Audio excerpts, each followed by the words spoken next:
पहिलीच्या काळात राणीच्या पोटातून राजा जन्मास यायचा, पण ज्या दिवशी बाबासाहेब आंबेडकरांनी या देशाचं संविधान लिहिलं, मतपेटीतून राजा निर्माण होऊन राहिला.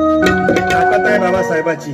मग तो हिंदू असो, बुद्ध असो, ख्रिश्चन असो, चांभार, धनगर, तेली, नावी, मातंग, ब्राह्मण, सर्वांना एक समान मताचा अधिकार दिला बाबासाहेबांनी. पण आम्ही किंमत नाही केली मताची. एक म्हैस जर घ्यायला मार्केटमध्ये जाण तर 80,000 रुपयाची म्हैस आहे. एक चांगली जोडी जर घ्यायची आहे बैलाची तर 1.5 लाख रुपये किंमत आहे बैल जोडीची. आणि चांगलं कुत्र जर घ्यायचं असेल तर 5 ते 10 हजार रुपयाचं एक कुत्र आहे.